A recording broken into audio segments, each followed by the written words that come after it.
Hi friends, तो आज हम अपना न्यू चैप्टर स्टार्ट करने जा रहे हैं the portrait of a lady and this chapter is written by Khushwant Singh. इन्होंने इसमें अपनी खुद की लाइफ के बारे में लिखा है। तो वो कहते हैं कि उनकी जो ग्रैंड मदर है वो बाकी सबकी ग्रैंड मदर की तरह बहुत ही ओल्ड थी और रिंकल्ड थी। रिंकल्ड 20 सालों से जब से उन्होंने देखा है। तो यहाँ पे हमें पता चलता है कि जो ऑथर है उनकी जब एज कितनी थी, 20 साल की उम्र थी उनकी। फिर उन्हें पता चलता है, लोगों से लोग कहते हैं कि वो अपने टाइम में पहले यंग थी, प्रिटी थी और उनके हस्बैंड भी थे, यानी उनके जो ऑथर है उनके ग्रैंडफादर। पर वो कहते हैं, ऑथर कहते हैं कि ये हार्ड टू बिलीव, ऐसा लगता नहीं है कि उनके कोई हस्बैंड रहे होंगे क्योंकि वो बहुत ही ज़्यादा ओल्ड लेडी लगती है उन्हें। फिर वहाँ पे ही वो बताते हैं ऑथर कि वहाँ पे उनके ग्रैंडफादर की पोर्ट्रेट लगी हुई होती है एक मैंटल पीस के ऊपर ड्राइंग रूम में। फिर अब हमें यहाँ पे बताया जाता है कि उस जो पोर्ट्रेट यानी उस फोटो में क्या दिखाया गया है उनके ग्रैंडफादर के बारे में। वो पूरा डिस्क्रिप्शन देते हैं उनके बारे में। उसमें बताया गया कि ही वोर अ बिग टर्बन, यानी कि उन्हें पगड़ी पहन रखी थी, बड़ी सी लूज फिटिंग क्लोथ्स थे उसमें, और उनके वाइट बियर्ड यानी दाढ़ी थी जो पूरे उनके बेस्ट पार्ट ऑफ चेस्ट यानी कि होल चेस्ट को कवर कर लेती थी लगभग। और वो कम से कम ऐसा लग रहा था वो 100 ईयर्स ओल्ड हों। और वो ऐसा लगता नहीं है उन्हें देख के कि उनकी कोई वाइफ होगी या उनके बच्चे होंगे, क्योंकि वो बहुत ओल्ड लग रहे थे। ऐसा लगता है बस उनके पास तो बहुत सारे ग्रैंड चिल्ड्रंस ही होंगे सिर्फ। और फिर आगे बताया गया है कि लोग कहते थे कि भाई उनकी जो ग्रैंड मदर है वो यंग और प्रिटी थी। तो ये जो थॉट था वो रिवोल्टिंग यानी कि बहुत ही अजीब था, वो बिलीवेबल नहीं था ऐसा मानना, क्योंकि वो बहुत उस समय ओल्ड थी जब ऑथर जब से उनको जानते हैं। फिर वो बताता है कि उनकी जो ग्रैंड मदर है वो उन्हें स्टोरी सुनाया करती थी कि she used to play as a child, यानी कि जब वो छोटी थी तो वो खुद क्या क्या खेलती थी तो वो उनकी स्टोरीज बताती थी। पर ये जो स्टोरीज वो बताती थी वो ऐसा लगता था कि वो कई फिक्शनल स्टोरीज बता रही है। ऐसा लगता नहीं था ऑथर को कि ऐसा कभी हुआ होगा, बिकॉज उन्होंने तो हमेशा उन्हें ओल्ड ही देखा है और ओल्ड लोग थोड़ी मतलब वैसी लाइफ नहीं जीते हैं इसलिए। फिर ऑथर ने उनका डिस्क्रिप्शन बताया कि अभी वो कैसी लगती हैं। तो उन्होंने बताया कि वो शॉर्ट हैं, फैट हैं और स्लाइटली बेंट है, क्योंकि ओल्ड एज में थोड़ा बेंट हो जाते हैं इसलिए वो स्लाइटली बेंट है।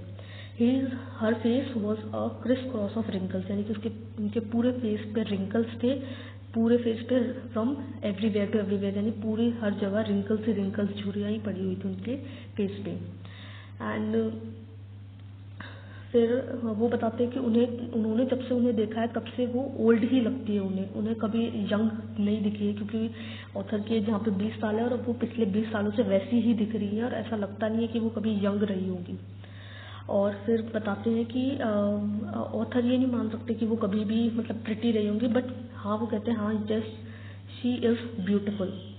फिर वो बताते हैं ऑथर इसमें हमें नेक्स्ट की, फिर ऑथर बताते हैं कि वो अपना एक हैंड जो है वो एक वेस्ट पे यानी कमर पे रखती थी और वो मतलब वैसे चलती थी जैसे बूढ़े लोग चलते हैं। और फिर वो बोलती रहती थी अपने मुंह से, हमेशा प्रेयर्स ही वो बोलती रहती थी। फिर वो बताते हैं कि जो मैं और मेरी जो ग्रैंड मदर है हम दोनों बहुत ही अच्छे फ्रेंड्स थे और मेरे पेरेंट्स ने मुझे तब छोड़ दिया था, वो बाहर सिटी में रहने चले गए थे और तब से मैं अपनी ग्रैंड मदर के साथ रहता हूँ हमेशा। वो मुझे मॉर्निंग में सुबह रेडी करती थी, वो मुझे उठाती थी और फिर वो मॉर्निंग प्रेयर्स भी कहती थी, मतलब एक सॉन्ग के फॉर्म में वो प्रेयर्स भी उनको सुनाती थी। वो प्रेयर्स उन्हें सुनने में तो अच्छी लगती थी पर कभी उन्होंने सोचा नहीं कि वो उन्हें भी लर्न कर ले।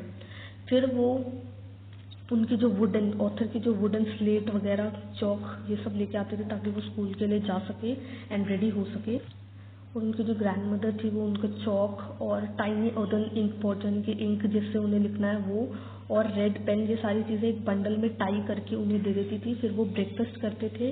उसमें बताया गया ब्रेकफास्ट क्या करते थे, chapati with little butter and sugar spread on it, यानी कि चपाती पे वो बटर और शुगर लगा के उसे ईट करके फिर वो लोग निकल चलते थे अपने स्कूल की तरफ। और फिर वो थोड़ी बहुत चपाती ले लेती थी विलेज डॉग्स के लिए भी।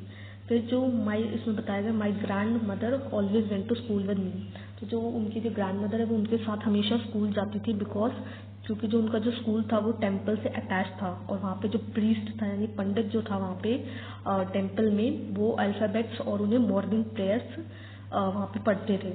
फिर जो चिल्ड्रन थे वो रोज़ में बैठ जाते थे, मतलब एक के बाद एक रोज़ में बैठ जाते थे वरांडा के साइड, और फिर वो अल्फ़ाबेट और प्रेयर्स जो है वो कोरस कोरस यानी कि ग्रुप्स में जब एक साथ सारे बच्चे बोलते तब।